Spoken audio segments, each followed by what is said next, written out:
പൂരിയുടെ recipe നോക്കാം കേട്ടോ. ഇത് ഒരു നോർമൽ പൂരിയല്ല, നമ്മളിതിനകത്ത് ഉരുളക്കിഴങ്ങ് സ്റ്റഫ് ചെയ്ത് വെച്ചിട്ടാണ് പൂരി ഉണ്ടാക്കുന്നത്. എല്ലാവരും ഇത് വീഡിയോ സ്കിപ്പ് ചെയ്യാതെ കാണണേ. ഉരുളക്കിഴങ്ങ് മഞ്ഞൾപ്പൊടി ഉപ്പും ചേർത്ത് നമ്മൾ നന്നായി വേവിച്ചെടുക്കുക. കുക്കറിൽ വെള്ളം ഒഴിച്ച് വേവിച്ചെടുക്കുക. അത് ചൂടാറിയതിന് ശേഷം നമുക്ക് അതിൻ്റെ തൊലി കളയാൻ നല്ല ഈസി ആയിരിക്കും കേട്ടോ. അത് നമ്മൾ ഇതുപോലെ നന്നായിട്ട് കട്ട കെട്ടാതെ നന്നായിട്ട് മാക്സിമം അതൊന്ന് പൊടിയാക്കി എടുക്കണം. ഇത് നമുക്ക് പൂരിക്കകത്ത് വയ്ക്കാനുള്ള മസാല തയ്യാറാക്കാം. അതിന് വേണ്ടിയിട്ട് ഒരു പാനിലൊക്കെ നമുക്ക് കുറച്ച് വെളിച്ചെണ്ണയോ ഓയിലോ നിങ്ങൾ എന്താണ് ഉപയോഗിക്കുന്നതെന്ന് വെച്ചാൽ ആ ഓയിൽ ഒഴിക്കുക. അതിനകത്തേക്ക് വെളുത്തുള്ളി കുനുകുനാന്നരിഞ്ഞ് വെളുത്തുള്ളി ഇടുക. ഇഞ്ചി ഇഷ്ടമുള്ളവർക്കാണെങ്കിൽ ഇഞ്ചി ഇടാം. ഞാൻ ഇഞ്ചി ഇപ്പോൾ ഇവിടെ ഇട്ടിട്ടില്ല കേട്ടോ. അതിനുശേഷം അതിനകത്തേക്ക് സവാള അരിഞ്ഞ് ചേർക്കുക.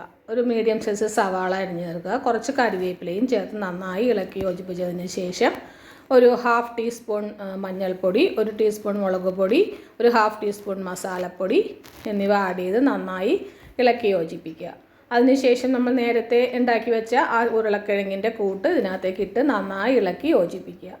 മല്ലിയിലയൊക്കെ ഉണ്ടെങ്കിൽ ഇട്ടാൽ നന്നായിരിക്കും കേട്ടോ. മല്ലിയിലയുടെ ടേസ്റ്റ് എല്ലാവർക്കും പിടിക്കില്ല, ഞാനിവിടെ ഇട്ടിട്ടില്ല. അത് ഇഷ്ടമുള്ളവർക്ക് ഇടാം.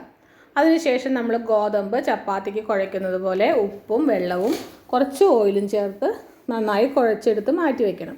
അത് പൂരിയുടെ വലിപ്പത്തിലുള്ള ചെറിയ ചെറിയ ഉരുളകളാക്കി എടുത്ത് അത് നമുക്ക് ഇതിനകത്ത് പരത്തിയെടുത്തതിന് ശേഷം അതിനകത്ത് ഈ ഫില്ലിങ് കുറേശ്ശെ നിറച്ച് കണ്ടില്ലേ, നമുക്കിതുപോലെ ഉരുളകളാക്കി എടുക്കാൻ പറ്റും.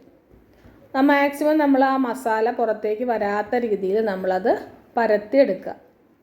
പരത്തി ചെറിയ ചെറിയ നമുക്ക് എത്രത്തോളം വലിപ്പമുള്ള പൂരിയാണോ ആവശ്യം അതിനനുസരിച്ച് പരത്തിയെടുത്ത് ഓരോന്നും എടുത്ത് മാറ്റി വയ്ക്കുക. അതിനുശേഷം നമ്മൾ പൂരി തൊടുന്നത് പോലെ ഓയിലിലേക്ക് ഓയിൽ നന്നായി ചൂടായിട്ട് വേണം കേട്ടോ ഒഴിക്കാനായിട്ട്. ഞാനിവിടെ വെളിച്ചെണ്ണയാണ് കേട്ടോ എടുത്തിരിക്കുന്നത്.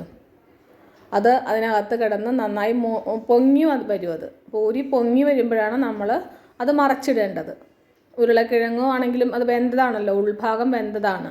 നമുക്ക് ആ ഗോതമ്പിൻ്റെ ഇത് മാത്രമേ വേവാനുള്ളൂ.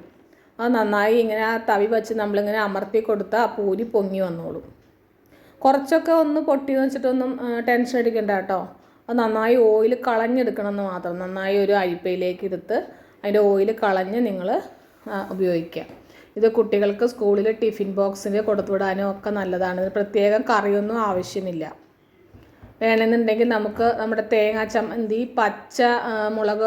പച്ചമുളകും ഇഞ്ചിയും ഉള്ളിയും കൂടി അരച്ച തേങ്ങാ ചമ്മന്തി കൂട്ടി ഇത് നന്നായി ടേസ്റ്റോടെ കഴിക്കാവുന്നതാണ്. എല്ലാവരും മസ്റ്റായിട്ടും ട്രൈ ചെയ്യണേ.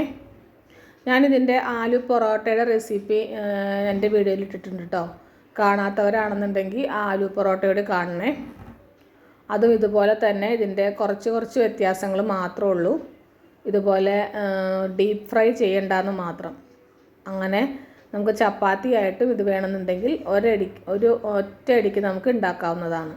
പൂരി ഇഷ്ടമില്ലാത്തവർക്കാണെന്നുണ്ടെങ്കിൽ ചപ്പാത്തി പോലെ തന്നെ പരത്തി ഇതുപോലെ ഉണ്ടാക്കാം.